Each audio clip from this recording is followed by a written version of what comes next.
Did you hear about the factory which closed down? No, what about it? I hear they send all of the jobs to China. Good heavens.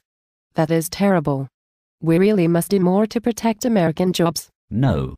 Do not let this apparent diminution of labor frighten you. Why do you say apparent? Because all labor saved can be applied to something else. To what? That I cannot specify, nor is there any need to specify it. Why not? Because if the amount of satisfaction the country at present enjoys could be obtained with 1/10 less labor, no one can enumerate the new enjoyments that men would desire to obtain from the labor left disposable.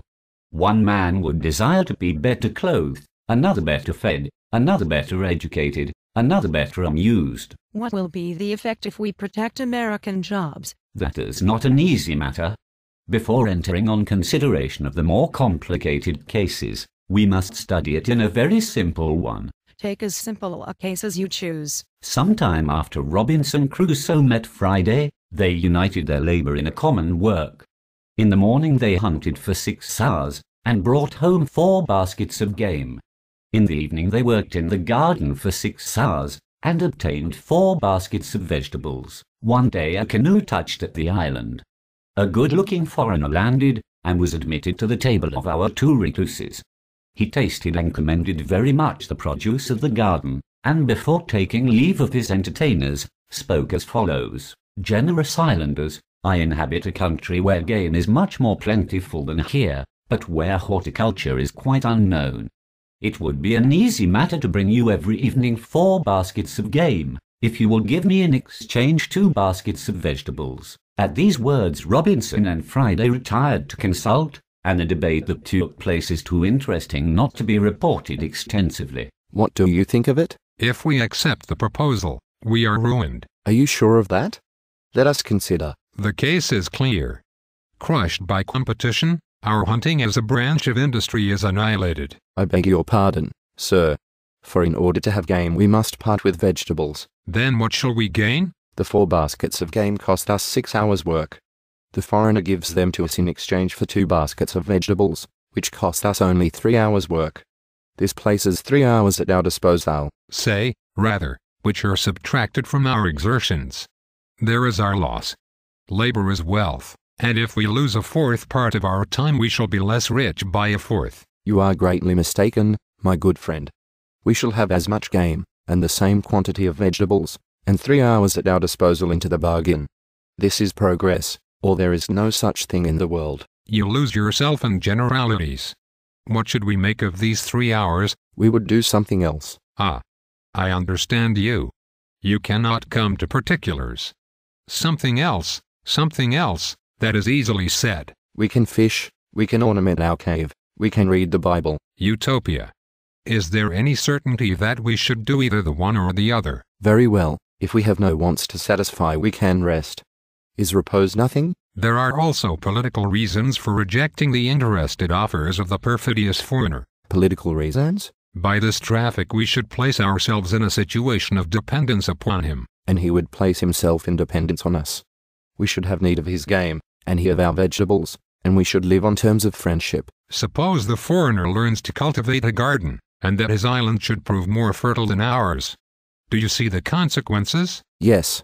Our relations with the foreigner would cease. He would bring us no more game, since we should have nothing to give him in exchange, and we should then be in precisely the same situation that you wish us in now. Improvident savage. You don't see that after having annihilated our hunting by inundating us with game, he would annihilate our gardening by inundating us with vegetables. But this would only last until we found something else that we could produce ourselves. Something else. You always come back to that. You are at sea, my good friend Friday. There's nothing practical in your views. The debate was long prolonged, and, as often happens, each remained wedded to his own opinion. But Robinson, possessing a great influence over Friday, his opinion prevailed, and when the foreigner arrived to demand a reply, Robinson said to him, "Stranger, in order to induce us to accept your proposal, we must be assured of 2 things. The first is, that your island is no better stocked with game than ours, for we want to fight only with equal weapons. The second is that you will lose by the bargain. For, As in every exchange there is necessarily a gaining and a losing party, we should be fools if you were not the loser. What have you got to say? Nothing.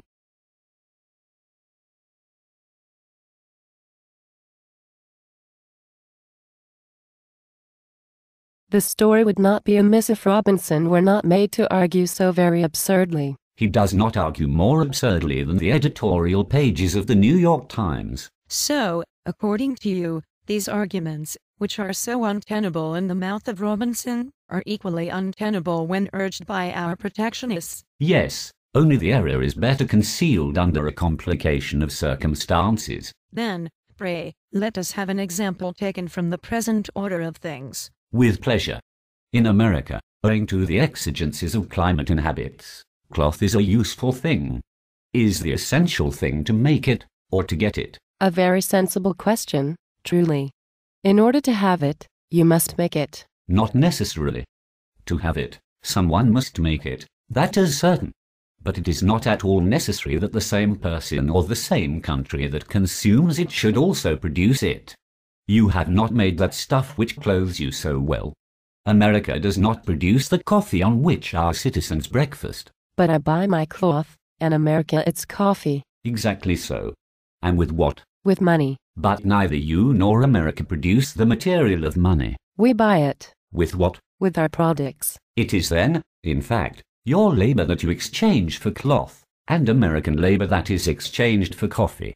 America has two means of procuring a given quantity of cloth. The first is to make it. The second is to make something else, and to exchange this something else with the foreigner for cloth. I cannot divest myself of the idea that the foreigner will send us his cloth, and not take from us the something else, in which case we would be entrapped. Do you admit that America could make something else to exchange for cloth, with a smaller expenditure of labor than if we had made the cloth ourselves? Undoubtedly. There would, then, be a certain amount of our labor rendered inert. Yes, but without us being less well provided with clothes, a little circumstance which makes all the difference. In the most complicated, as in the most simple cases, the fallacy consists of this, judging the utility of labor by its duration and intensity, and not by its results.